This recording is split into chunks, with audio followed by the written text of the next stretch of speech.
Welcome, Patriots. God bless you. Welcome to Patriot News Broadcasting. That 10-year nightmare of a book we've been involved in. It's like the last chapter. That's what I feel like, kind of. Don't you guys feel it? I feel like the last chapter. It'd be nice if we were on the last paragraph. I decided to make it Rubber Soul Wednesday. Feeling a little Beatle-ish today, though I didn't play any in the intro. How could you not help but play the, Crumbling Walls song after all that? The walls are closing around the president. Yeah. So, anyway, we're going to look at some things going on. A lot of this and a lot of that, a little bit of Charlie Kirk stuff in there. And then we'll go from there. There's all kinds of interesting stuff out. And there might be some good news about Tina Peters. I don't know. We're going to have to stick around and find out. So here we go. I should, of course, point out it's Constitution Day. Happy Constitution Day. It should be a big holiday, shouldn't it? Should have the day off. Nobody gets the day off, do they? 4 people were arrested in the UK after Trump and Epstein film was projected on the side of Windsor Castle. Boy, these lefties are getting creative. This is Windsor Castle, home of the British royal family, where Donald Trump is staying during his state visit. And this is a film about Trump's relationship with the world's most famous pedophile, Jeffrey Epstein. 2000, a 16-year-old girl, Virginia Giuffre, is working in the spa at Trump's Mar-a-Lago resort. There, she is recruited by Epstein's accomplice, Ghislaine Maxwell, to work as a personal masseuse for Epstein. The teenager will soon become, in her words, a teen sex slave, and will endure years of sexual abuse. I was recruited at a very young age from Mar-a-Lago, and I just have to point out, isn't it interesting how perfect that looks? There's chairs out there. It's the perfect height. Like if there were 4 people that just threw it together real quick, it's what I was picturing. You would think it would be like a train wreck, but this looks like something the castle put together themselves almost. Trapped in a world that I didn't understand. 25 years later, Trump will acknowledge he was aware that young women were being recruited from Mar-a-Lago by Epstein. Some of them young women. Well, I don't want to say, but everyone knows the people that were taken, and it was the... Oh, people of England, you should be kissing butt. We're, gonna get rid of your royal family for you. So there's that. There's a little issue on the way to the UK with Spirit Airlines flying a little too close to the president. You probably saw this already. President Trump is in England this morning for an unprecedented second state visit to Britain, which includes a stay at Windsor Castle. But there's a shot, actually, of the helicopter arriving. Drama on the way in, though. A mid-air incident with Air Force One. A Spirit Airlines flight had to be told to get out of the way of Air Force One up there in the skies. Chris Van Cleave is here with more on that story. Chris, of all the real estate up there and all the airlines, good morning. Well, good morning. This is a little unusual. With increasing urgency, air traffic controllers repeatedly ordered these Spirit Airlines pilots to pay attention and change course after seeing their plane flying towards Air Force One when over Long Island. Now, at one point, controllers were told to get off their iPad. Here's how it played out over ATC audio. Here at 1300, turn 20 degrees right now. Spirit Wings 1300, turn 20 degrees right immediately. Spirit 1300, traffic's off your left wing by 8 miles, 747. I'm sure you can see who it is. Just keep an eye out for him. He's white and blue. That plane, of course, was Air Force One, which was carrying President Trump to London. Do you think you could knock Air Force One out of the sky with another airplane? just proposing. I somehow doubt it. I somehow doubt another airplane could get that close, but I don't know. You never know these days. You can't trust your own security people, right? A news anchor who resigned after being suspended for her Charlie Kirk tribute spoke out today. Wasn't even like a tribute. She just said a couple words. I lost a mentor, my first boss, the first person who made me believe in myself, that encouraged me to chase this dream that you're watching right now. Charlie Kirk.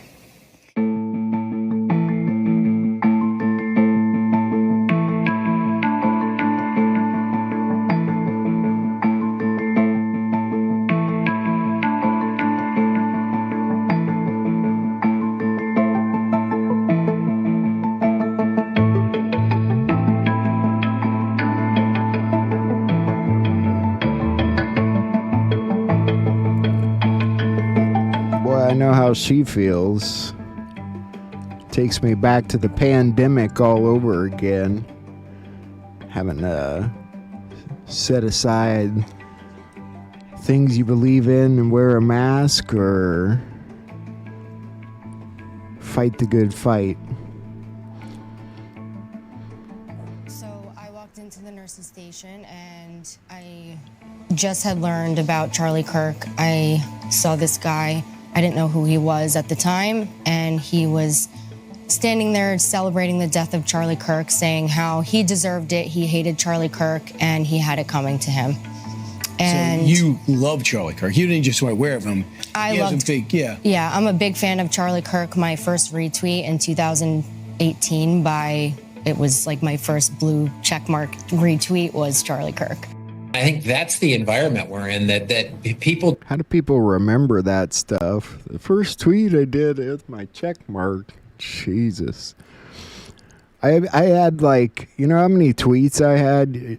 I saw, and I don't know if it changed when they suspended my accounts, or I've been through multiple accounts. I had like 30,000 tweets at one point. Been a long 10 years.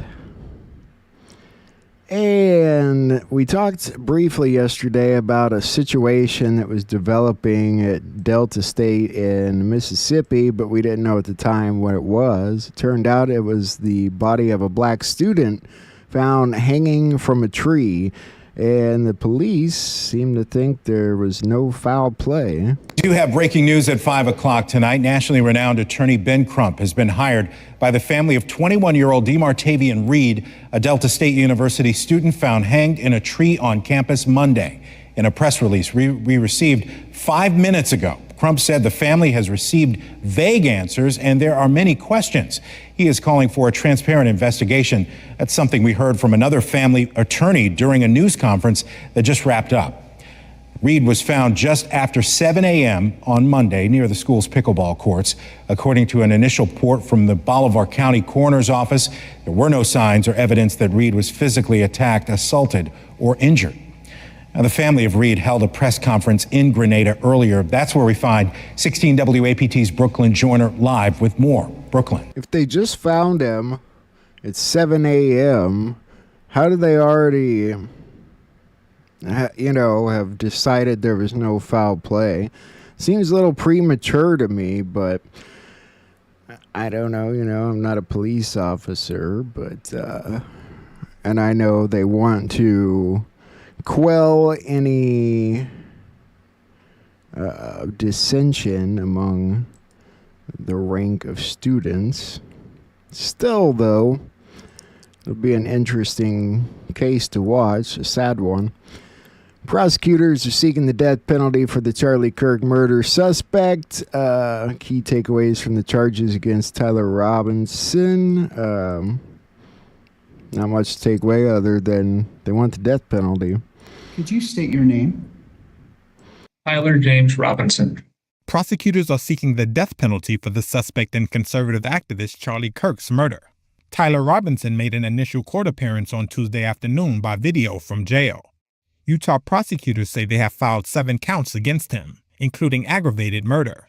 Here's Utah County District Attorney Jeffrey Gray. We talked about a lot of that yesterday, so I'm going to move forward with other things. We got more Charlie Kirk stuff to look at, but a couple other things like the Fed rate cut today. We turn now to the Federal Reserve, where the central bank kicked off a two-day meeting that is expected to end with an announcement of the first interest rate cut of 2025. Economists at CME Group put the likelihood we'll see some sort of a cut at 100% probability. Money Watch correspondent Kelly O'Grady. And we did see a cut at a quarter of a percent, I think. Something, I guess. 3 people were killed in a shooting in an Illinois middle school today. Sad day. Suburban Middle School will be closed today following a shooting outside the school that left 3 people dead, including the gunman. Police in Berwyn say the shooting is a case of domestic violence. Eric is in Berwyn with more. Eric? Well, good morning. The school day had ended here at this middle school, but there were still plenty of staff and students around when the shooting started. I was in my room like at 4 o'clock and I heard the gunshots, about 10 of them. And then after the last shot, maybe 30 seconds after that, I just saw police pulling up. I was scared, a little panic. No students or staff that were inside the school at the time were hurt. Right around 4 o'clock yesterday afternoon, police say the suspects started shooting at 2 people inside a car right outside Lincoln Middle School here in Berwyn. Those 2 people were killed when police arrived. Officers say the suspects started shooting at them. No officers returned fire in the school district. In a note home to parents said the gunman then shot and killed himself. They called it a case of domestic abuse. I'm wondering if he shot a family member picking him up or something. And I said the day that was yesterday evening after school. I guess that means he had the gun on him all day for school, huh? That's a disturbing thought. And in other news, Ted Cruz says hate speech is absolutely protected by the First Amendment following Charlie Kirk's assassination. This is becoming a point of debate amongst people who are nearly always on the same page. And they've become a little divided about it. But what really got me was this video from Jen Psaki dissing Trump. Every day, Trump seems to be adding more and more names to the list of enemies he wants to single out for retaliation. And this week, the Trump administration is taking new steps to make their enemies list even more broad, to include basically anyone to the left of Trump and his administration. Yesterday, in response to the assassination of conservative activist Charlie Kirk, Vice President J.D. Vance made this announcement to the American public. In a country of 330 million people, you can, of course, find one person of a given political persuasion justifying this or that or almost anything. But the data is clear. People on the left are much likelier to defend and celebrate political violence. This is not a both sides problem. If both sides have a problem, one side has a much bigger and malignant problem, and that is the truth we must be told. Now, what the vice president said there is simply not true. I mean, in fact, until recently, you could go to the Justice Department's own website, the Justice Department of his government, by the way. I don't know. I'd say it's pretty true. There's a lot of hate out there. Trump has invoked more hate from people than I think I've ever seen before. I did see this story this morning that I thought was pretty heartbreaking. 6 children, including a 2-month-old baby, found in a storage locker in Milwaukee. That's tragic. Fox 6 News at 11 starts right now with breaking news. Good morning. I'm Carl Defbaugh. Thanks for watching Fox 6 News at 11. We do begin here with breaking news just into our station. Milwaukee police are investigating after 6 young children, one of them just a 2-month-old baby, were found this morning locked in a storage unit. Christina Van Zels is live outside of the StoreSafe location on Milwaukee's north side. Christina, we know a lot of this information is still coming in. You told us a forensic team just pulled up. So what do we know right now? Because this sounds like an awful story.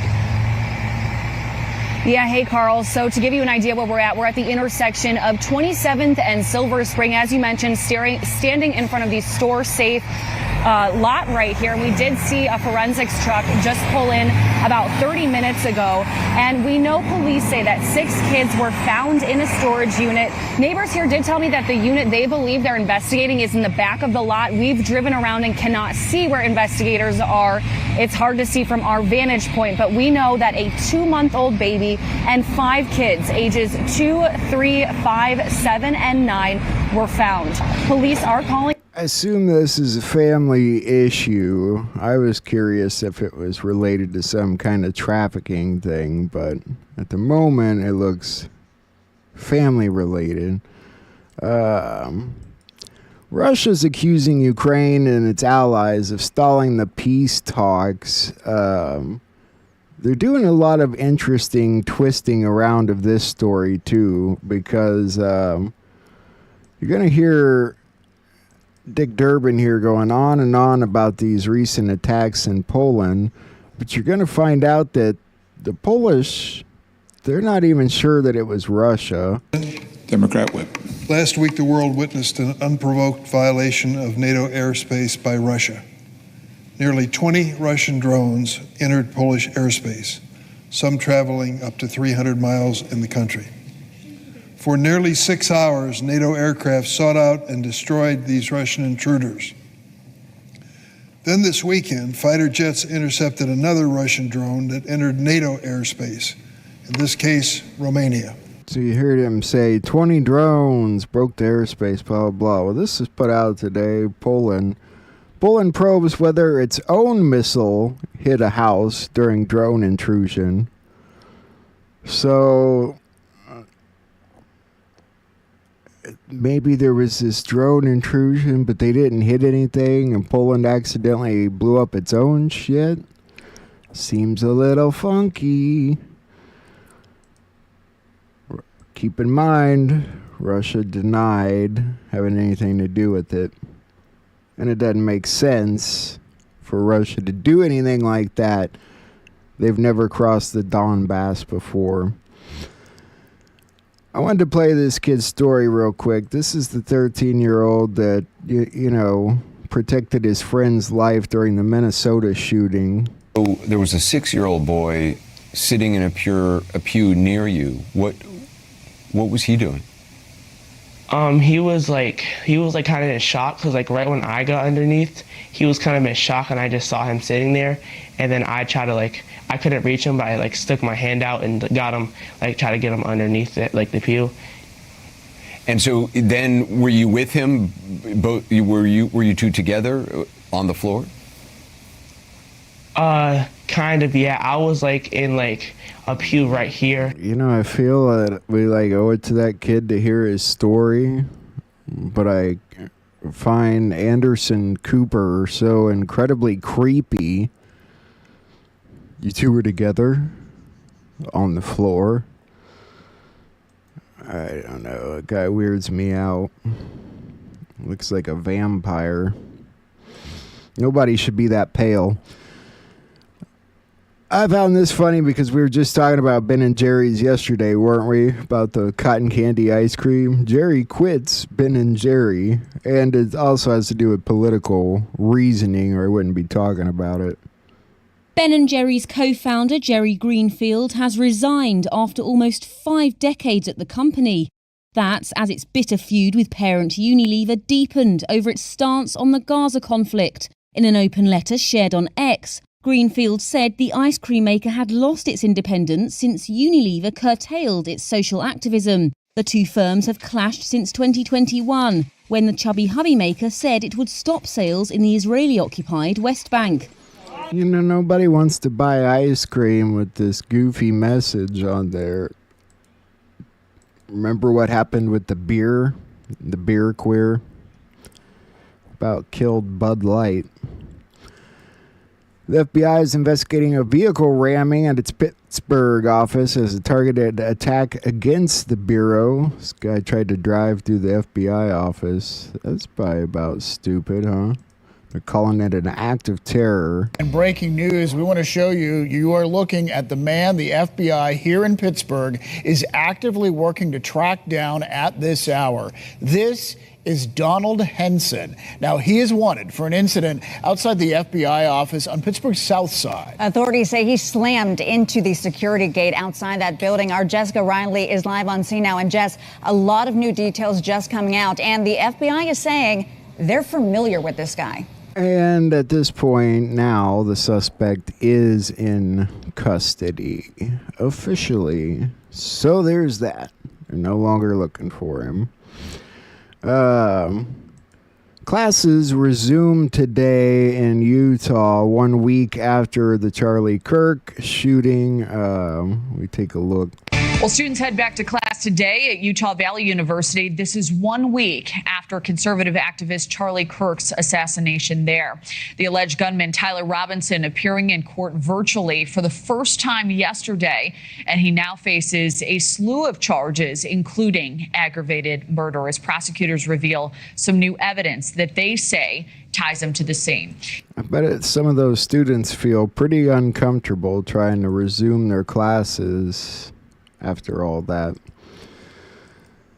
The Utah Supreme Court upholds a ruling requiring a new congressional map ahead of 2026. They voted to uphold a lower court ruling requiring the state legislature to redraw its congressional district map ahead of next year's midterm election. And that was ruled on Monday. I think I had more Utah news. I'm keeping an eye on the Utah situation. There was something I wanted to look at. Utah County Clerk says Utah Lieutenant Governor should be punished for election fraud. This was from the fall of last year. The man responsible for overseeing elections in Utah's second largest county is calling for Lieutenant Governor Deidre Henderson to be punished for what he said is election fraud. A letter circulating, Utah County Clerk thanked readers for taking the time to seek truth about the election cycle. So there's clearly some problems there in Utah. Trump's getting hit pretty hard by the lower courts lately, and they're not even reporting on it anymore. Conservative state Supreme Court halted a plan for Bible instruction in school. Conservative-leaning Oklahoma Supreme Court temporarily blocked the state's plan to integrate Bible instruction and pause the implementation of new social studies standards after legal challenges argued that the measures violated the separation of church and state. So that was one ruling, mainly focused on Utah. And then Trump administration cannot proceed with overhaul of U.S. health agencies, which is another issue. Trump had a plan to overhaul the U.S. Department of Health and Human Services, which would involve reorganizing several agencies and firing thousands of employees. And that has been halted as well for the time being. Moving forward here, Charlie Kirk. Oh, I meant to look this place up. The Utah Global Diplomacy reports receiving most of its income in government grants. It's something I wanted to look at. I'll have to come back to that. The story's starting to get around finally. The George Zinn guy who allegedly faked the Kirk killing confession, the one who got the child porn charges. That story's actually circulating finally. It's amazing what they're not reporting right now. Not so much what they are reporting. The Turning Point USA has announced a speaker lineup for the slain founder Charlie Kirk's memorial this coming Sunday, the 21st. Donald Trump, J.D. Vance, Erica Kirk, Marco Rubio, Robert Kennedy, Pete Hegseth, Tulsi Gabbard, Don Jr., Tucker Carlson, Stephen Miller, Sergio Gore, Suzanne Scott, So there is that upcoming event this weekend. GlaxoSmithKline, a British headquartered global biopharma company, vows a $30 billion investment in the United States as Trump visits the UK. Isn't that odd? Yesterday we saw a $5 billion investment from Eli Lilly, and now GSK is offering a $30 billion investment. You think they're... Trump said, I think we're just going to shut you down. We're going to, in the commercials, blah, blah. And they're like, oh, no, we'll invest into America. I don't know. It's just thought. I mean, it's something. The wife of Russian opposition leader Alexei Navalny said Wednesday that laboratory analysis of the smuggled biological samples had found he was killed by poisoning while incarcerated in an Arctic prison back in February of last year. Look at this story.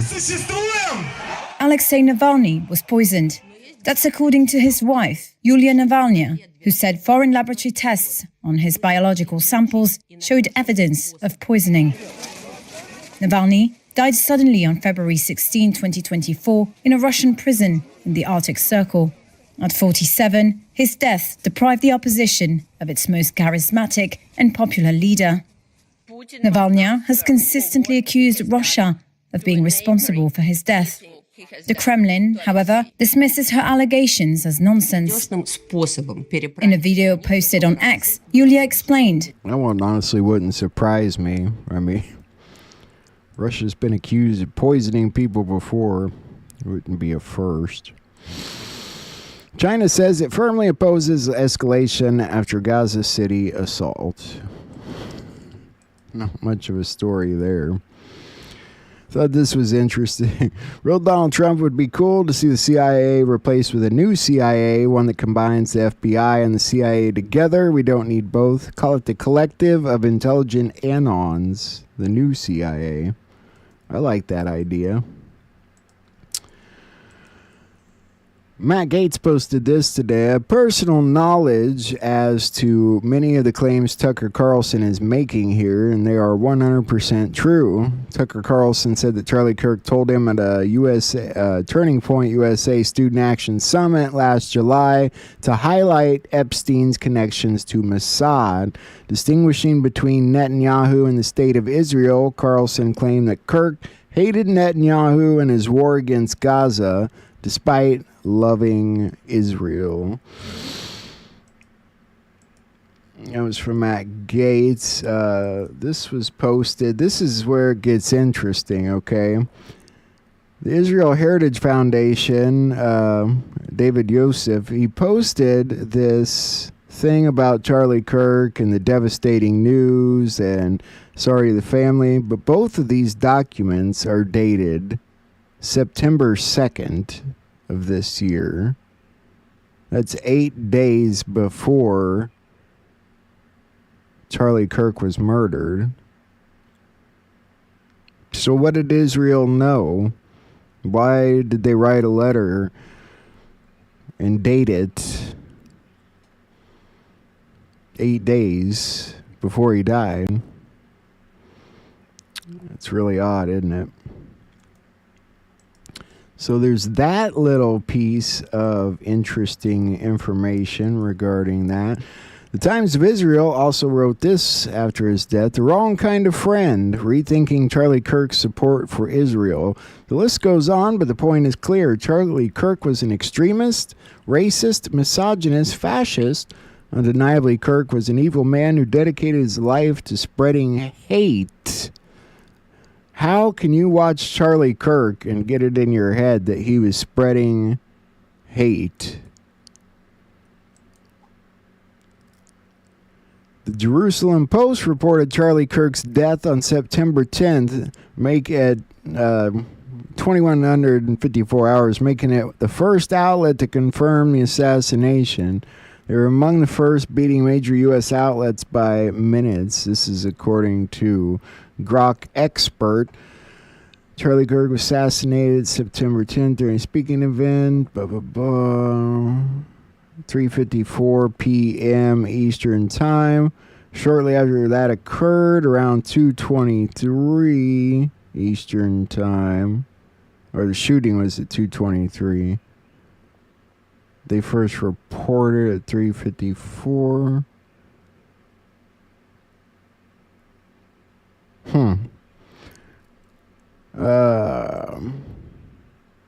Mike Flynn put this out. This timeline set of statements have to be part of any serious investigation, and that comes from this post. Every Israeli connection to Charlie Kirk's assassination so far. He was groomed by Israel as a teenager. He was Israel's top non-Jewish loyal... I didn't get that list. Damn.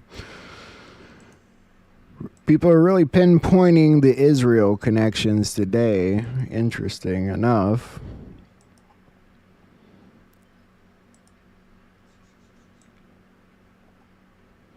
Marjorie Taylor Greene shared private texts between her and Charlie Kirk asking if she wanted to debate about AIPAC. Her statement, Charlie Kirk invited me to speak at AmFest a few weeks ago before he was martyred. This was after I called for AIPAC to register under FARA and said that the nuclear-armed secular government of Israel was committing genocide in Gaza and killing innocent children, Christians, and people. He asked if I wanted to debate about AIPAC, but made it clear not against him.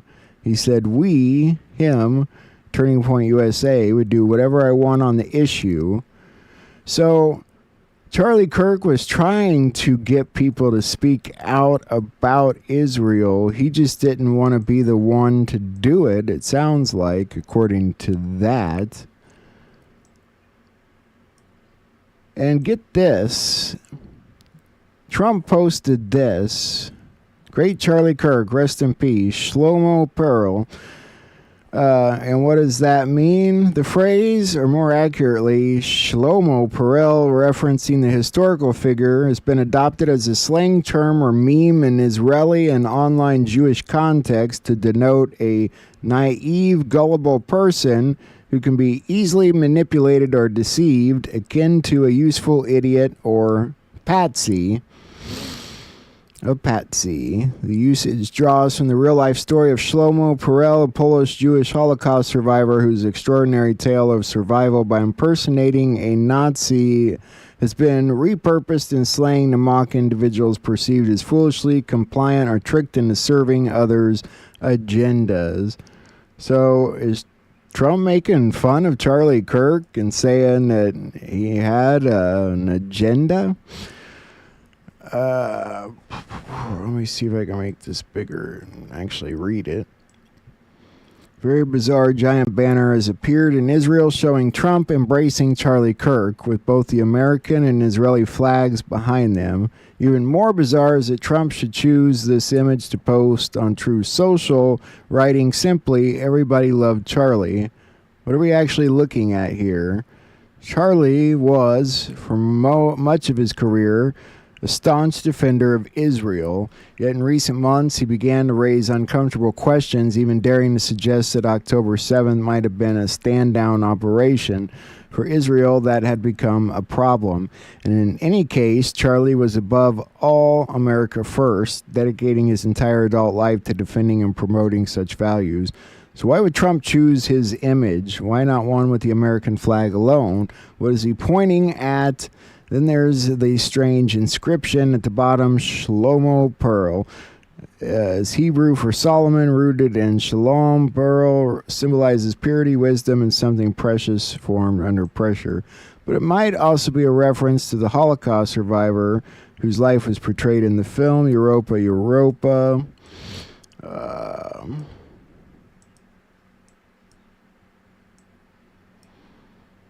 A story about hiding one's true identity. A film, by the way, that Israel has tried to suppress at all costs because of the questions it raises about the official World War II narrative.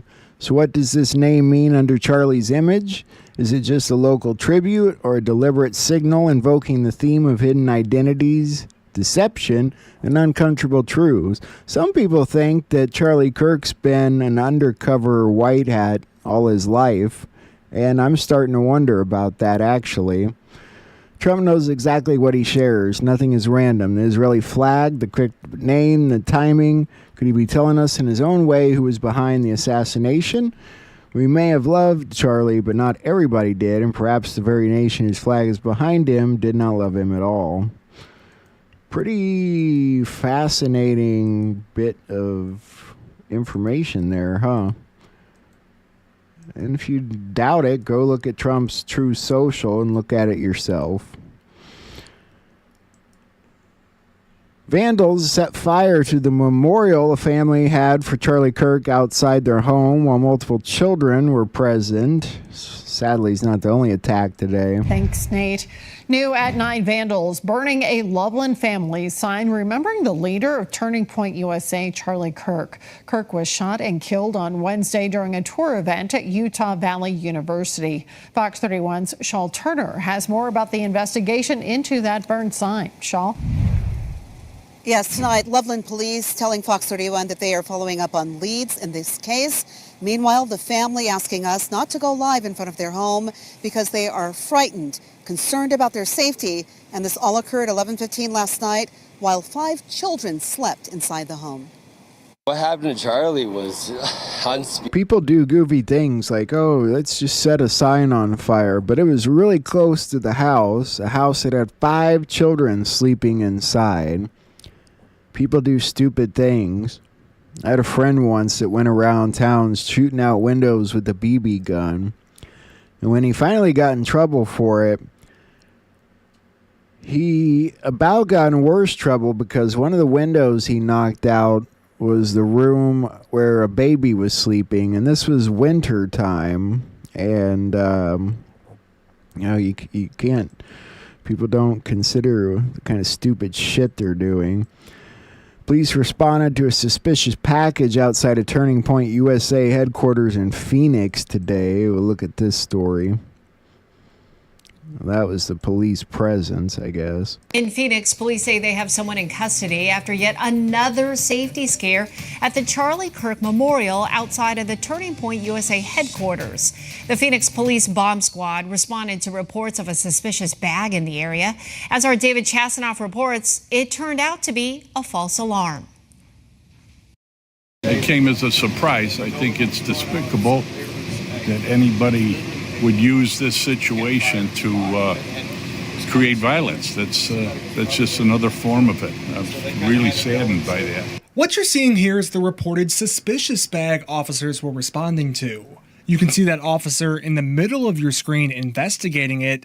12 News spoke with a Phoenix PD supervisor who said officers don't expect to press any charges on the suspect. An officer described the suspect as being, quote, not all there. We're told when the suspect dropped off the bag, he compared Charlie Kirk's assassination to John Lennon's. Did he do it on purpose, though? They said he wasn't all there. It's hard to tell. You're going to see a lot of this right now with protests and memorials. As for Israel, I spoke up a lot about Israel this past year and a half with a lot of anger, because it's looked like a genocide. But I also didn't realize how much involvement the Muslim Brotherhoods had in manipulating our media ever since Barack Obama took office. So there's a lot of back and forth with that. But either way, a lot of children been killed in Gaza. I don't know what part of it's been manipulated. On top of that, would you believe it or not, this was predicted by The Simpsons? Go figure. Unless I'm, finding some. This is alleged, I guess. Somebody posted this. I think it was Captain Kyle, but I'm going to take his word for it. The attention to detail is just a wowzer look at his bodyguard, his top, his glasses, his hair, his watch, Charlie's sitting position, his fingers, his microphone, his t-shirt, the woman standing with the long dark hair. You really can't make this shit up. The Simpsons aired his assassination years ago. How would they know? They're taking the piss. The world's a stage and they're all actors. Divide and conquer, educational purposes only. There you go. The Simpsons told you. I was surprised about that one, but I guess I shouldn't be, huh?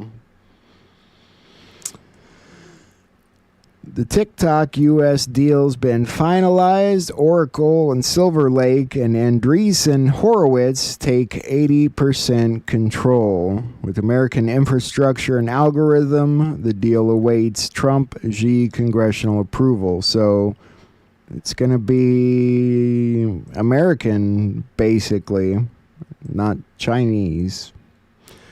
Vincent Kennedy posted this. If you have some feelings that are making you truly unsettled and you can't pinpoint the reason, even though we all have many, take 10 minutes and ditch your phone and your computer. Go outside with no electronics, including a watch, at least 100 yards from power lines and ground, barefoot on dirt, sand, or grass. 10 minutes with eyes closed is all you need. It's grounding yourself, and it's absolutely good for you. I do it every day. Pakistan and Saudi Arabia have signed a strategic mutual defense agreement, pledging joint defense cooperation and deterrence. The pact declares that an attack on one will be considered an attack on both, reinforcing their commitment to regional and global security. That's a pretty good deal, in my opinion, mostly for Pakistan. Prime Minister Shehbaz Sharif and Saudi Crown Prince Mohammed bin Salman signed the Strategic Mutual Defense Agreement on Wednesday at Riyadh's Jamama Palace, marking a significant step in deepening bilateral ties. The pact affirms that any aggression against either nation will be considered an attack on both, solidifying the long-standing strategic. I guess India is going to have to get its crap together, but they've got the backing of China. It's sort of like India and China, Russia and Pakistan, Iran, I don't know. Interesting things today about this, the Trump meeting the royals. Captain Kyle said this: "You're witnessing the death of the old guard and monarchy. The comms are very clear. Notice for color President Trump and the First Lady's wearing. Notice that President Trump walked at least 2 meters in front of the fake king today." Yes, that's right. He walked in front of King Charles, which you're not supposed to do. He also clearly was wearing purple, as was Melania, which is royal colors, if you didn't know, and the royals weren't. This is the capitulation tour 2.0. Very well might be, and I'm going to show you something to do with that here in a second. Here's where Trump walks in front of the king.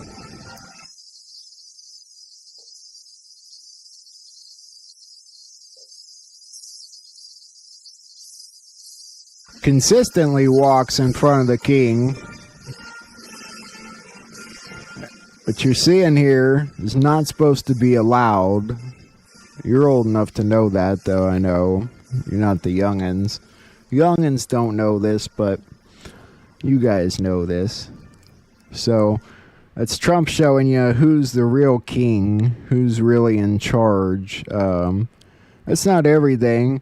Kirill Dmitriev of Russia posted this: "Trump is more than a king. He is the daddy of the Western world." He posted that in response to BioClandestine's post, saying that Trump looks like the one in charge there. The Russians are telling you. I love that guy. Dmitriev's getting funny. He's putting comms out there. And this, the House Oversight Committee just released a new interview with Bill Barr, who has cleared Trump of any wrongdoing. The claim by certain grandstanding Republicans and Democrats that there was incriminating evidence in the Epstein files were false. Bill Barr has vindicated Trump in that, as far as this interview went, and the transcripts are there to see. Will the left notice it or pay attention to it? No, I guarantee you. I'll go to the White House page tomorrow and they'll write, "Release the files, release the files." They don't read anything, I'm telling you. Governor Mike Braun of Indiana is talking about redrawing its congressional map, just like Utah and Texas and Missouri. What to know about President Donald Trump's push for that redistricting. We'll take a quick look. If you are a Democrat living in Indiana, you could lose your like-minded representation in Congress if state lawmakers go along with President Donald Trump's redistricting push. Why? Let's get into it. I'm Kayla Dwyer. I cover the Indiana State House for Indy Star. So Republicans only have a slim majority in the U.S. House. So President Trump wants some states to redraw their congressional maps to turn some Democratic districts red and give his party an electoral advantage before the 2026 midterm elections. Texas is doing this as we speak. And it's actually not about an advantage at all. It's about fairness. It's about reality. And it's about legal Americans voting.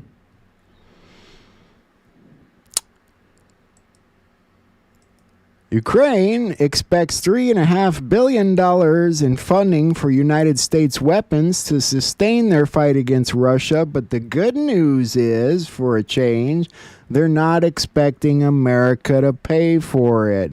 Oh my God. In other news, the Trump administration has granted the green light for its first U.S. weapons aid packages for Ukraine, funded by NATO allies under a new financial arrangement. Our Che Suyang explains. The U.S. will supply weapons to Ukraine paid for with funds from NATO's European members for the first time. Previous shipments were those approved by the Biden administration. So the European NATO and the European countries are going to give Ukraine $3.5 billion to buy American weapons. If that's not a Trump deal, I don't know what is. A dismembered body was found in a rapper's Tesla. She's been identified. The medical examiner has identified this girl. She is a teenager, 15 years old. We're not releasing her name just yet, but she has now been identified. And as you said, she was found in the trunk of a vehicle. This, according to TMZ, it was a vehicle registered to the singer named David. The 20-year-old is currently on tour, and according to social media, these rappers have started to believe the lifestyle they were paid to pretend to live is actually real. It's amazing. You start to forget the lie you're living, I guess. I bet that doesn't happen to operatives somehow. The FBI is reported to have a list of 20 individuals tied to Jeffrey Epstein's sex trafficking network, including a high-profile government official, but is keeping the information hidden from the American public, apparently. I've only seen a story about these two particular names. A federal judge in Manhattan ruled the names of two people referenced in court documents connected to the Jeffrey Epstein case will remain sealed. In August, NBC News filed a letter with the court requesting the names of those two people who got six-figure payments from Epstein in 2018 be made public. Court documents show earlier this month, though, the Justice Department asked the court to deny that request. The judge says he will not release the names in order to protect the privacy of those two people who have not been charged. I don't care if they haven't been charged with doing anything, if they're listed in there. Full transparency. I know people think they see the names, it means somebody did something wrong. It just means they were doing business with them, but we have a right to know the names if they work in politics. You work in politics, your job, your loyalty is to the American people. And we have a right to know if they were doing business with Jeffrey Epstein. Josh Shapiro was briefed on the situation involving law enforcement in York County. This was coming up and right about the time I was getting started this evening in Pennsylvania.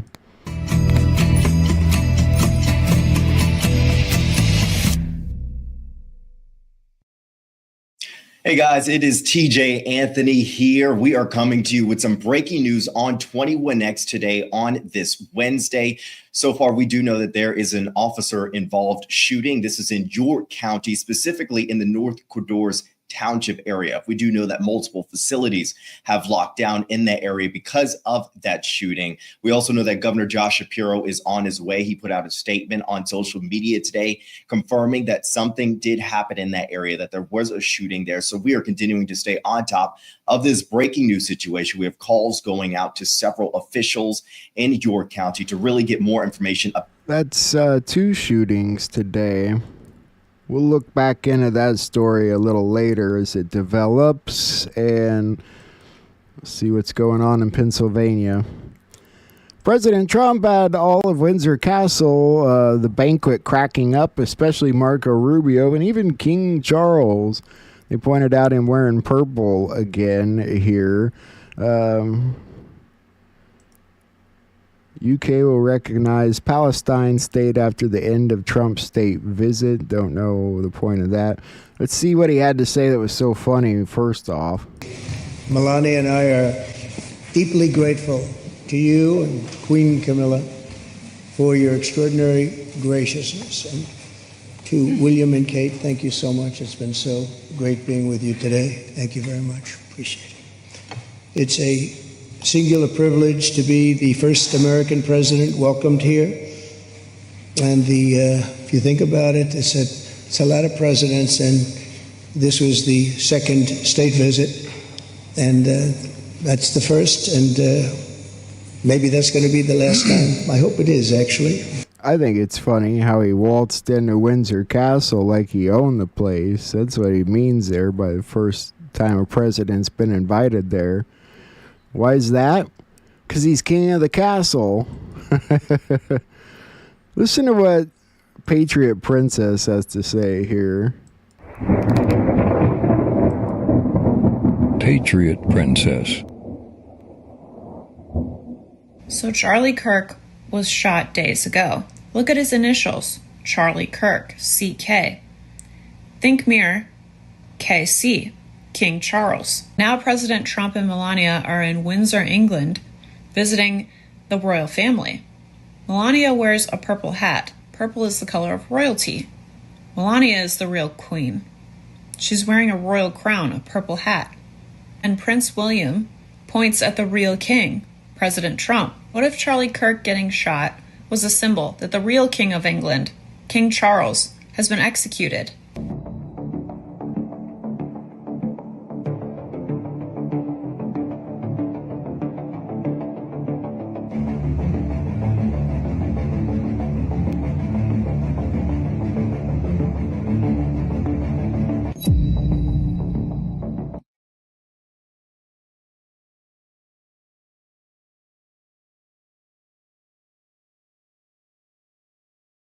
London, England, the Bank of England, is one of the 3 city-state empires. What if when Q and the Patriots say 1776 worldwide, that means low-key, good guys, good alliance, Q, plan to save the world, special forces, won World War III. Basically, they literally won the world. And if good guys hadn't won and aren't in control of the world, evil was going to be. It was a plan of total world dominance, of evil in control. Shall we play a game? We won checkmate when we took the servers back in Germany. JFK said in his speech, a new and different kind of war was coming. He was warning us about World War III. It was going to be carried out online. It's a war of information and technology. And Ezra stated it again in his speech in 2017. This is a new and different kind of war. JFK warned us, and we need new and different types of warfare tactics to fight this new war. Today, the Department of Defense has started the process of formalizing what we have long known, the fundamental role of U.S. Special Operations in defense and foreign policy by elevating Special Operations Forces to a level on par with military departments as authorized and directed by Congress. As we enact these reforms, we follow the vision of President John F. Kennedy, who predicted the rise of special operations nearly 60 years ago. He foresaw, quote, another type of war, new in its intensity, ancient in its origin, that would require a whole new kind of strategy, a wholly different kind of force, forces which are too unconventional to be called conventional forces, which are growing in number and importance and significance. President Kennedy gave these remarks at the opening of the nuclear age, when the Pentagon was primarily organized to plan and direct large conventional operations against superpowers, not special operations short of overt declared conflict. The global demands for special operations forces then and now has confirmed President Kennedy's foresight. And now, under the leadership of President Trump, we are fully realizing President Kennedy's prescient view of special operations forces. It is fitting that we are again entering an era of great power competition as we gather to affirm the importance of the special operations community. It's always about the money. Follow the money. The Vatican was hoarding gazillions amounts of dollars of gold underneath, in their tunnels underneath the Vatican. The Vatican is one of the 3 city-state empires that was going to rule the world. They have all this money, yet all these countries lay destitute in poverty. 3 city-state empire works together, and their plan was to rule the world and control countries' currency and their value. We won checkmate when we took the gold back from the Vatican. I think we've taken all 3 city-states now. London, the Vatican, D.C. What if the whole world went by maritime law? So that means when President Trump passed the Executive Order 13818, blocking the property of persons involved with crimes against humanity. You touch the children, we take everything. Seizure of everything. So if the royal family was committing crimes against humanity, we seize everything. 1776 worldwide.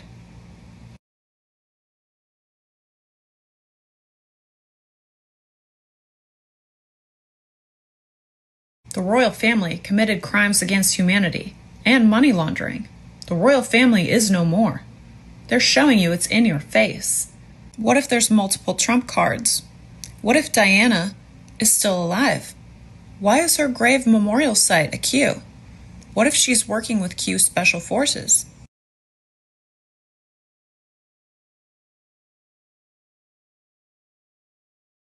Do you think Mrs. Parker Bowles was a factor in the breakdown of your marriage? Well, there were 3 of us in this marriage, so it was a bit crowded. I did a lot of work, what I call underground, without any media attention. But it did surprise the people who were causing the grief. It did surprise them when I took myself out of the game. They hadn't expected that. And I'm a great believer that you should always confuse the enemy. And I'm a great believer that you should always confuse the enemy.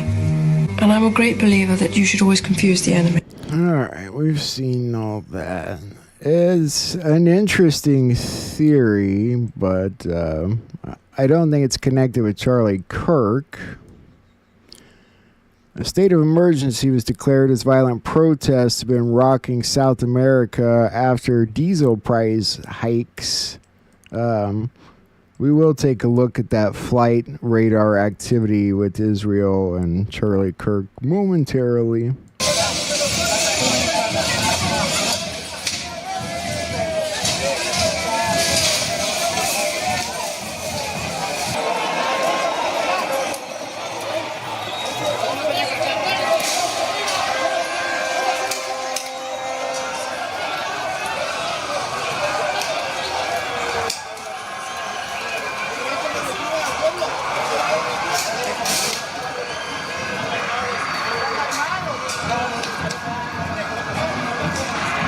A lot of rioting in South America. over the price of diesel, apparently.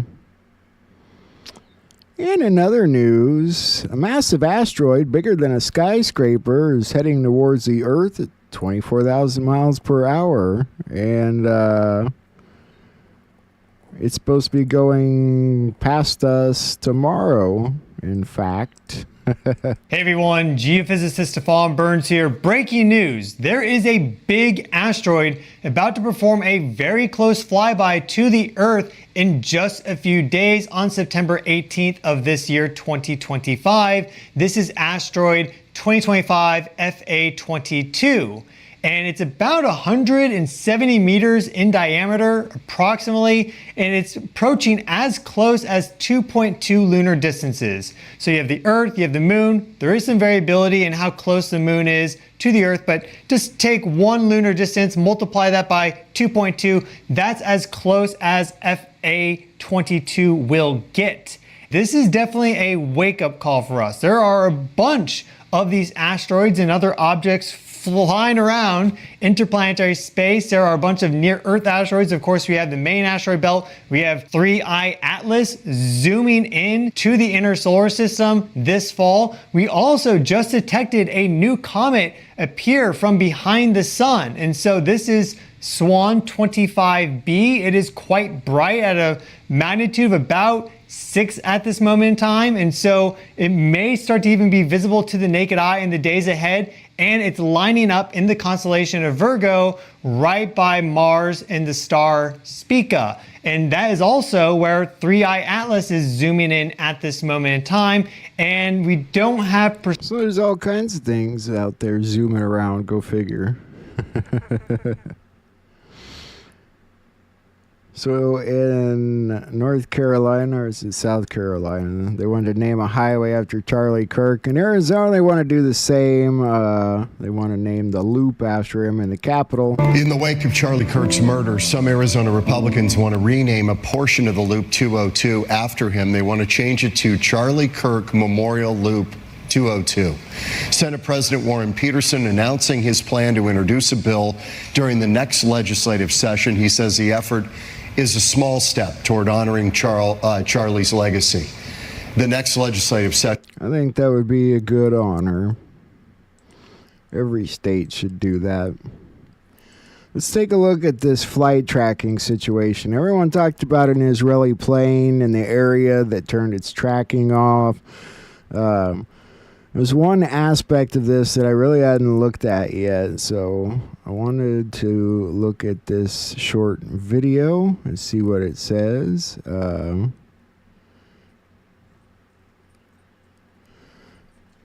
Yeah. Did not know that, Max. Anyway, let's look at this. Else is going through. I'm not going to go through any of the topics that they would discuss.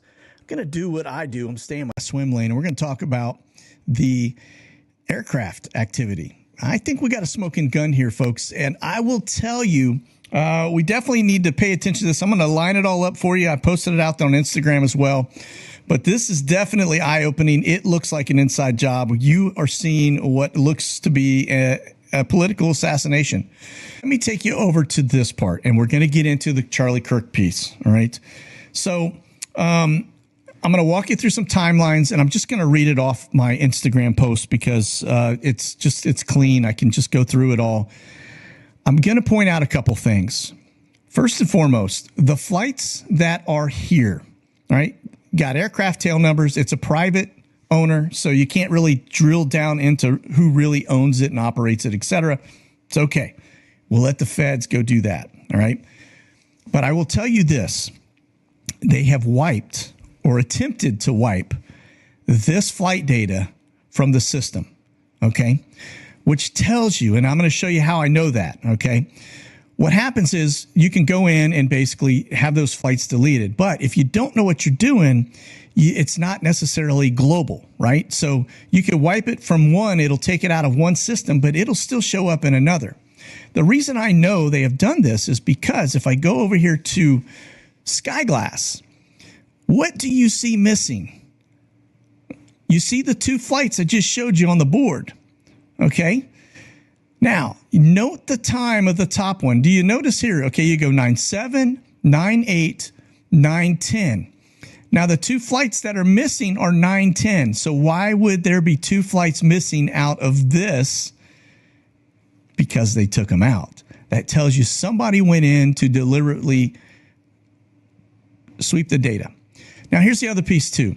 This particular aircraft, this is the last 30 days. You'll notice it just went active. It hasn't flown in the last 30 days. So it flew on 9/7 and 9/8. And you'll notice that the timelines, all right, departs here at 10:07 on this first line. This is actually a midnight transition, all right? So when you're looking at that, it shows two dates, but reality is it's one flight prior to the 9/10 stuff. Okay. It took off at 10:07 p.m. local. All right. Hour and 52 minutes. That means they were just taking their sweet time because it can make it down there in about 30 minutes. So this tells you very likely we had a dry run going on right here. Okay. Now notice coming back, they leave, they depart at around 12 a.m. They're back in 30 minutes. So they were seeing how fast can we make it from there and back. This was a timing thing. All right. Again, you go up to the top one and you'll notice that they pick somebody up at 6:54 p.m. from Provo. They fly down and back. So it's a round trip, Provo to Provo. But I'm going to show you the flight data here. Okay. Look at the traces. They all go to Page, Arizona. All right. Those are the flights I just showed you. All right. But these are the flight traces. Provo to Page, Arizona, back and forth. So what that tells me is they very, very likely picked somebody up here in Provo and flew them down to Page, right? And now let me go through the timelines because this is where all of this stuff starts to kind of click together, right? Now, first, these are the two flights. So the first one, Provo to Page, okay? Note the times, okay? Note the times here, all right? So, and I'm going to go back through the times in just a second.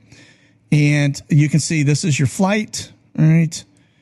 And, right, so here down right to the border. This is a little sleepy town just on the other side of Arizona, which, by the way, Charlie Kirk was from Arizona. And my understanding was that I think he was even thinking about putting his name in the hat for the governor race here in Arizona. Now, I'm not 100%, but look, if you know anything about Arizona from watching Kerry Lake and all of the others that have been basically schemed out of winning the elections, you've learned very quickly that politics in Arizona are dirty, very, very dirty. Okay, so all right, let me back that up. So there's one flight there, one flight back. Okay, and let me see. I'm going to go ahead and I'm going to take you over to this because I start to lay it out. All right. Okay. So this was my Instagram post, right? Is there a connection here? The private jet and private owner. I am by no means saying this is a definitive smoking gun, okay? But I would highly suggest the authorities run this to ground. That is just something I have to say because, you know, people, I don't want to say something bad about somebody and then not be guilty, okay? So I'm just putting that out there. So the event, all right, so this is the aircraft in question. September 10th, it flew from Provo to Page. Scheduled departure, 2:15 local. Actual departure, 2:11 local. Landed at 2:48, so it was a 38-minute flight time, all right? Now, this jet was wheels up from Provo at 2:11 local time, so just remember that number or that time frame, okay? Charlie Kirk, the shooting at Utah Valley University, was actually reported approximately around 2:05 p.m. local, all right? So the major outlets started covering it around 2:20, 2:30, and then he was pronounced dead shortly thereafter. I think just given what is in the neck, I mean, you've got everything from your airway to your spine to your major arteries. It was pretty fast, folks. It wasn't something that, took a long time. Okay. All right. Now, here's the thing. The Provo airport, that jet departed. right next door. It's about 5 minutes away. So it's at almost the exact moment that the attack unfolded, right? Just give or take a minute or two. If the shooting occurred a few minutes after 2, the aircraft was already taxiing or airborne as soon as the news broke, right? So they would have gotten confirmation, and then they would have been, let's get out of Dodge. Now, the shooter, there was no way that shooter was actually going to make it to this aircraft in 5 minutes. It's 5 miles up the road. He would have had to get off the roof, evade everything, and get in a vehicle and get to that airport. More than likely, he went one direction. They all went a different. Okay. So the timing means that the Challenger could have been used for an immediate exfil platform, not for the shooter, as I just mentioned. All right. So by 2:48 p.m., when law enforcement and media were still locking down the campus, aircraft was already on ground in Page. Now, the individuals, the likely ones that were actually on the aircraft going to Page on the front piece of this, all right, facilitators, liaison, right, the go-between that met locals, arranged venues, schedules, moved the cash around, etc., right, coordinated security, and this aircraft, all right. Could have been a political operative, donor handler, right, someone whose mere presence in Provo would have raised questions, okay, and then the security fix lead, right, the person who sets up the safe houses, the comms, the hirelings, they don't shoot, they're the first ones that vanish, okay. So now the interesting piece is when this thing landed, it literally spent 14 minutes on the ground. That's enough time for everybody to get their bags, get their kits, whatever they had, deplane, and that aircraft to be headed back. Okay, so let's move on. This is the airport in Page, Arizona.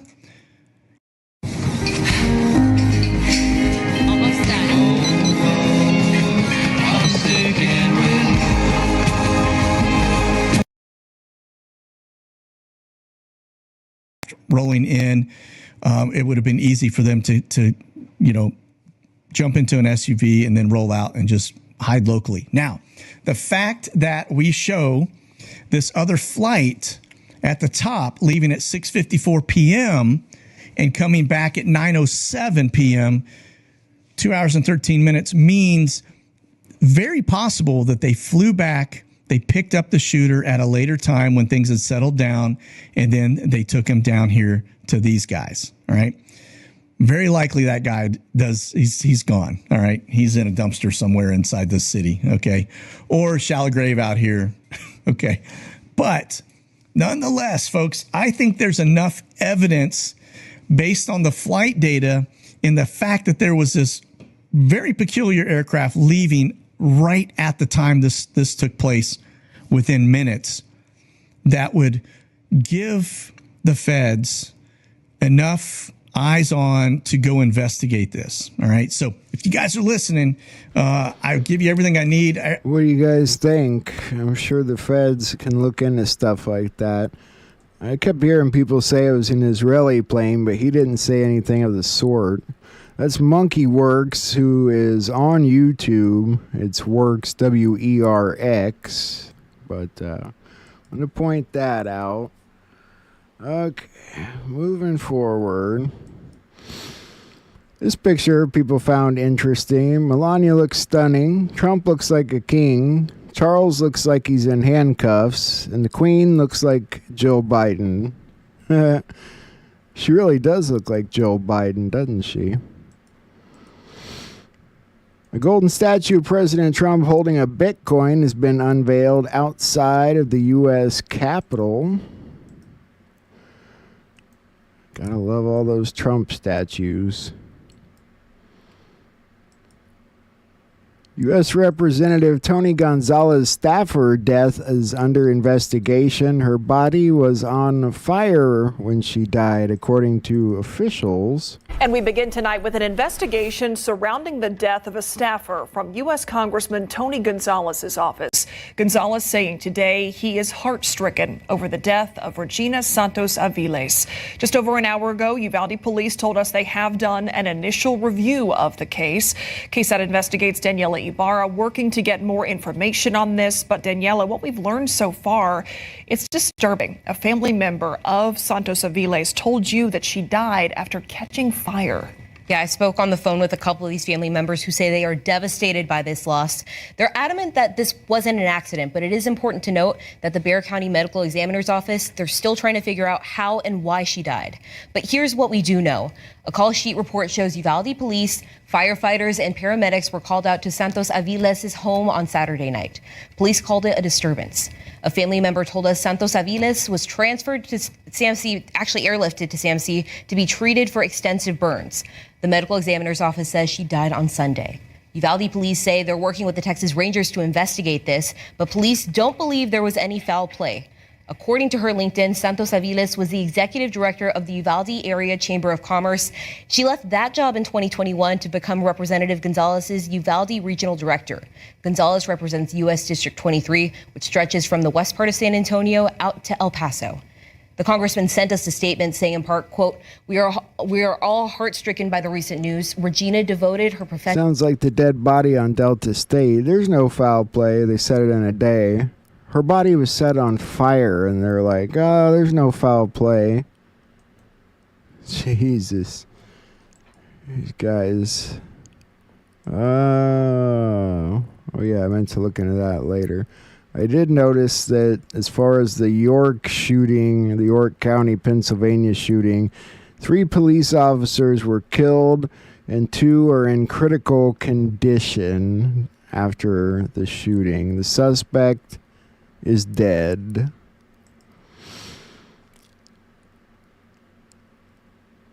So the DC National Guard deployment apparently is going to cost $200 million as soldiers pick up trash and blow leaves. That's how this article references what they've been doing, as if they haven't been stopping crime. Oh, they're just picking up trash and leaves and spending $200 million on it.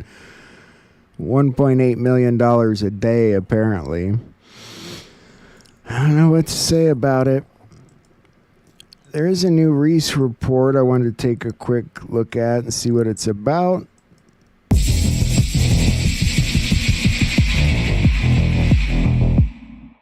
While Charlie Kirk's death is being used by political agents to attack freedom of speech and to further divide an already divided nation, many are wondering what happens next. And most financial analysts these days will tell you what's next. Radical change in the U.S. economy is coming. The U.S. government is facing a criminally irresponsible debt crisis. The world is losing faith in the dollar and growing more and more disgusted with the crimes against humanity that the USD money printing machines are funding every day. Cutting spending didn't work, and the next attempt to try and save the U.S. debt-based system can be found in the recent Genius Act. In short-term investing, the volatility of Bitcoin can allow a person to profit immensely, but only if they have a stablecoin to convert to when the market corrects itself. This is the foundational purpose of a stablecoin, to maintain a stable value so that one's investment can be temporarily secured.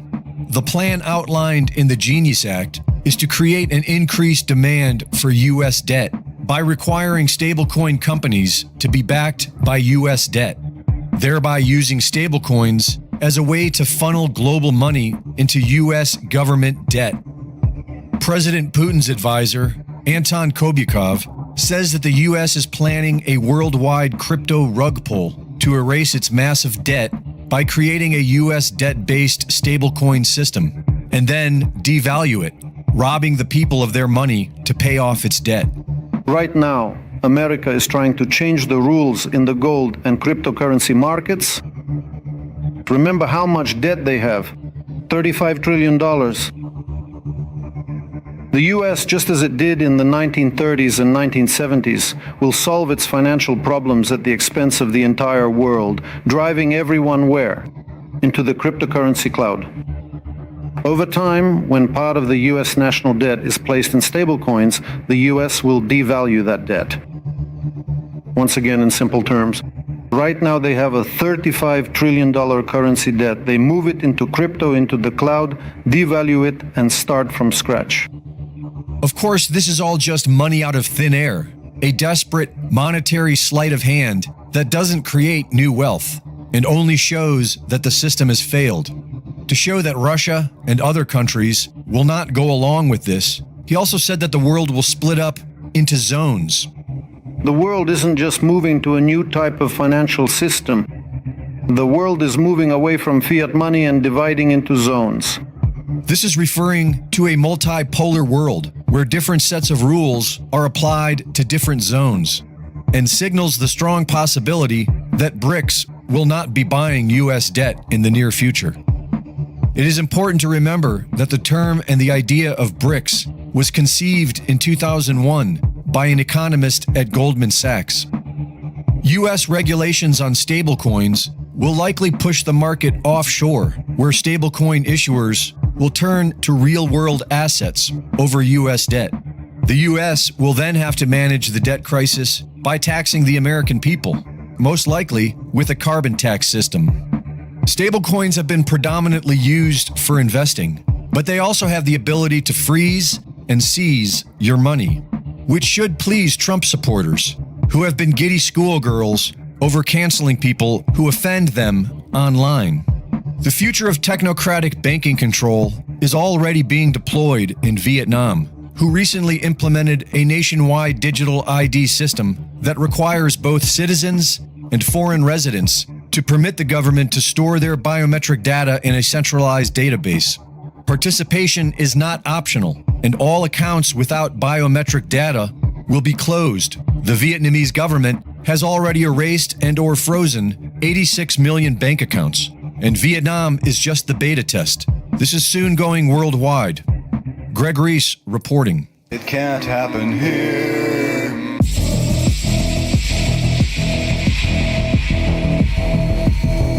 All right, the Reese report.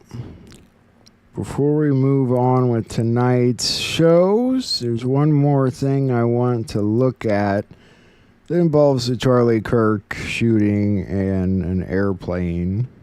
They told us a lone gunman killed Charlie Kirk. That narrative is breaking apart. Investigators now say that trained operatives move through the crowd like a unit. Tight hand signals, coordinated sweeps, and advanced weapons no civilian could possibly be carrying. Not since January 6 has an event been infiltrated with this many spooks. Ballistics teams ran the trajectory and the trigonometry, and the alleged shooter simply couldn't have made the bullets behave the way it did. Then came the CIA spy plane, descending to a dangerously low altitude over the rally the exact moment the shot rang out. And now with flight logs on radar tracking in hand, we can prove it wasn't coincidence. This wasn't chance, it was a script. And in just a moment, you'll hear the recording they never wanted anyone to hear.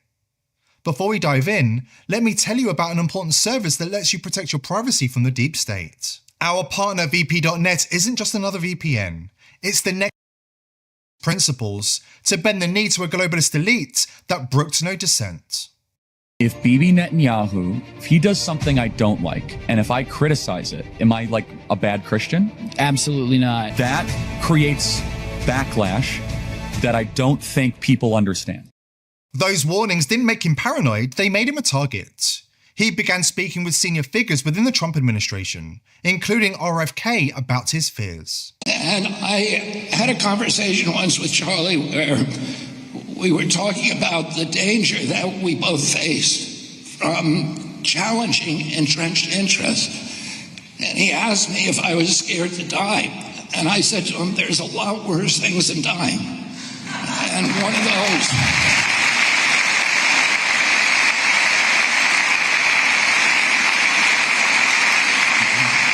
and chief among those is losing our constitutional rights and having our children raised in slavery.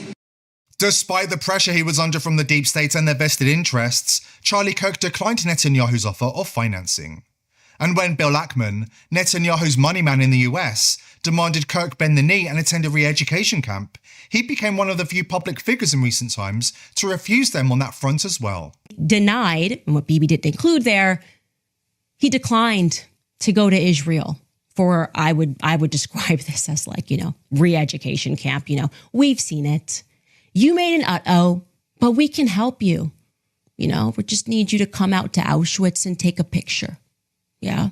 We just need you to come to the Holocaust Museum and take a photo. We just need you to go to Israel and we can make this better. Charlie said no to Bibi. Okay. Bill Ackman, if you would like to dispute that, I would love to hear what you say happened, because our sources and what we have, it's solid. Now he's dead, and nothing adds up. Ballistics experts say that the wound we all saw lines up with an exit trajectory. Not the long-range shot they claim was fired by some jittery liberal college kid who could barely hold a gun. On the ground, investigators spotted individuals in the crowd carrying advanced weapons and tactical gear no civilian has access to. And then there's what some are calling the sink shot. The theory goes like this. It looked like a revolver to me. I think a lot of people have access to them. By frame, hand signals flash through the crowd at the exact moment a second weapon fires. I want to see this airplane that flew over. Almost too perfectly timed to be a coincidence. If that timing holds, it suggests a spotter giving the cue, the shooter pulling a hidden trigger, and the support teams covering the angles. In other words, not chaos at all, but a coordinated operation disguised as a lone gunman. Counting gang violence. Great. Counting gang violence. Great. Counting gang violence. Great. Counting gang violence. Great. Everything points to a coordinated operation, not a lone gunman. As the days pass, more people are stepping forward to question the official story. The viewers of this channel did their job. They sounded the alarm. Because honestly, the whole thing stinks. Listen closely. The more they try to glue the story back together, the harder the gaps show. The doorbell cam, and maybe that's not accurate, but the doorbell cam showed the guy walking up like a peg leg because he had the gun in the jeans. And that was 11:49. They said he entered at 11:53, but the picture had 11:53. Bullshit. He's bending his knees. He was walking like a normal human being. And they have not gone to the doorbell. They have not gone to this doorbell thing at all. Why is there not a briefing today? Why did they sit there and the governor pull the thing? The governor said no. Skip ahead. I want to see if this plane exists or not. Including some who were caught performing Freemason rituals in plain sight. This is called the Coin Challenge, a well-known ritual performed by Masons in public places. What I'm getting at, though, is if we remove Christian values, which you may or may not be suggesting, what do we replace them with? I guess my question is more centered around that's pretty interesting. Using taxpayer dollars. Well, I guess I can leave with a question. How do you feel about to the lesser? These are all Christian.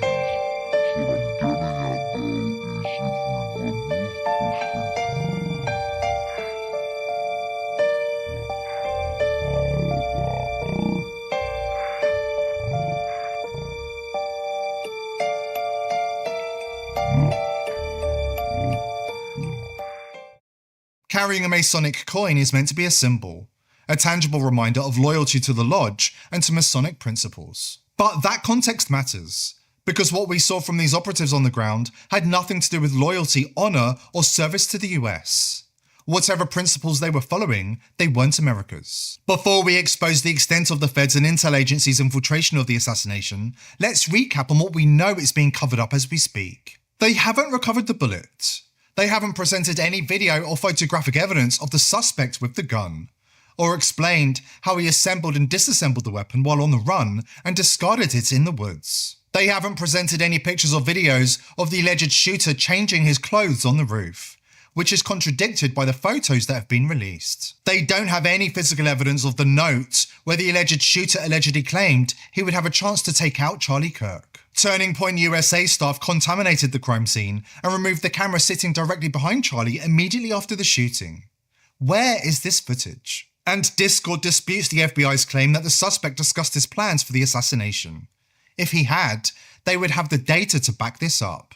And let's get a timeline down. Let's get down so Michael Savage feels better, right? And Steve Bannon says, okay, now I do see the gun. I missed it for the, 2,000 times I watched that video. I missed it because I'm still missing it, and maybe it's accurate. But I don't understand the doorbell. And the car wasn't impounded. You haven't rolled up any of the Discord chat. It seems like we're being spoon-fed a narrative.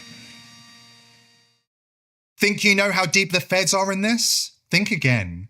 We've got the receipts. Flight logs, radar tracks, photos. And the experts who ran the numbers have blown the lid off the official story. Most damning of all, the CIA spy planes cover is blown and the entire cover story is coming apart. We have the full breakdown coming up, right after this word from our sponsor. I was doing some research online the other day. Charlie Kirk was assassinated on September 10th.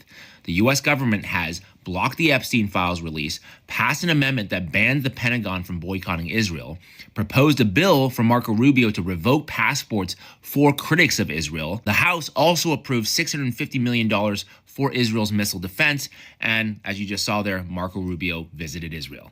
And now, once again, there are 250 legislators in Israel at the 50 states One Israel delegation being serenaded with Somewhere Over the Rainbow, a song known as a Project Monarch trigger for mind control MK Ultra slaves to activate them to do bidding against their will. And this is all totally normal, right?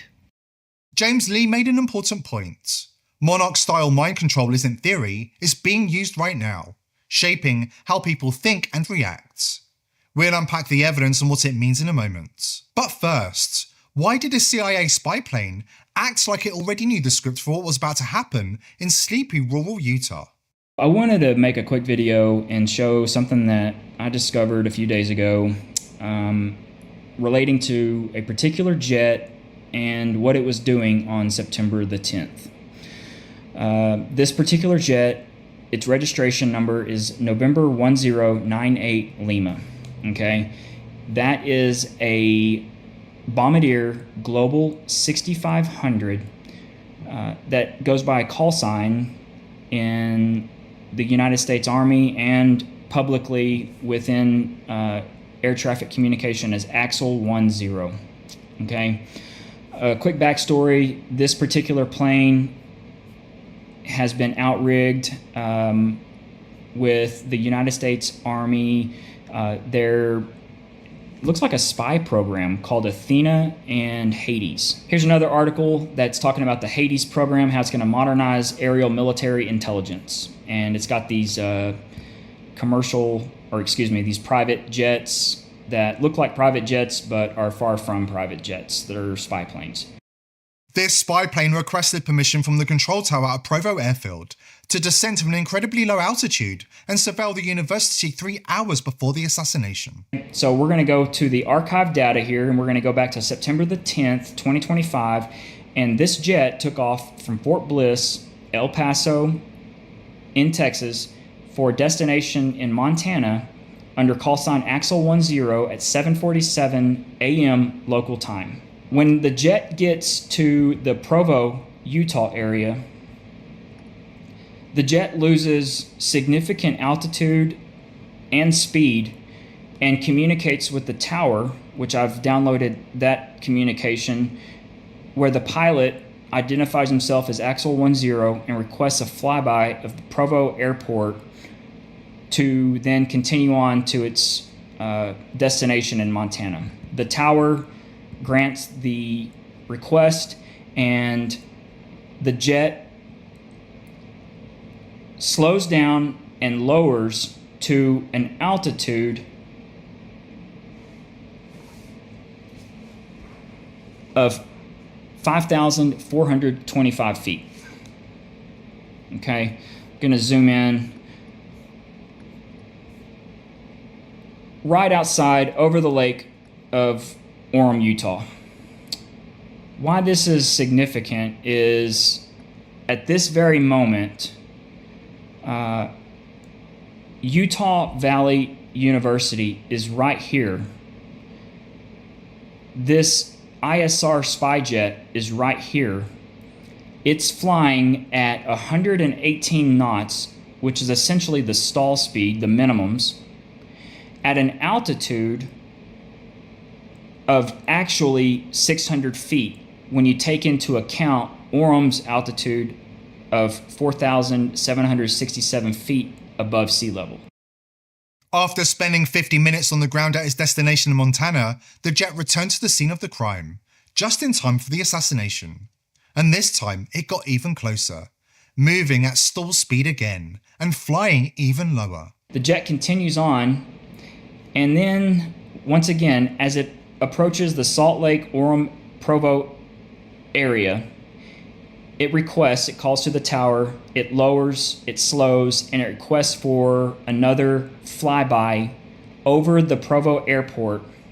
However, at this point, coming home, right here,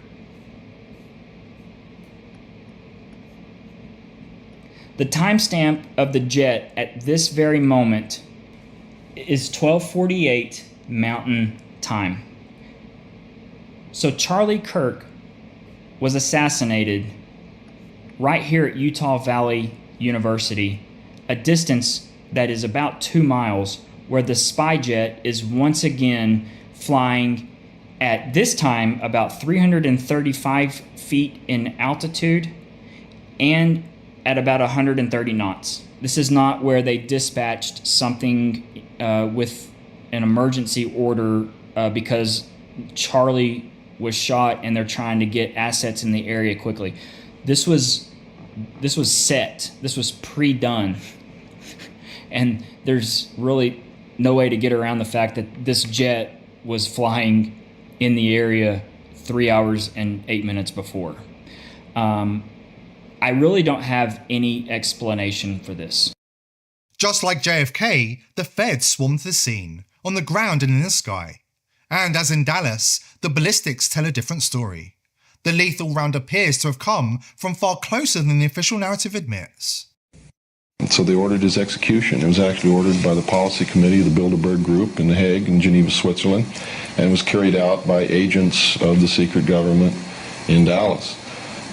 The man who actually administered the coup de grace was the driver of the car, William Greer. So the airplane goes over. That's such a low altitude. That's pretty interesting. I hadn't heard all that spy plane stuff yet. Sure sounds like an operation, doesn't it? All right, guys. Now we're going to move on. And I want to watch this thing from Juan.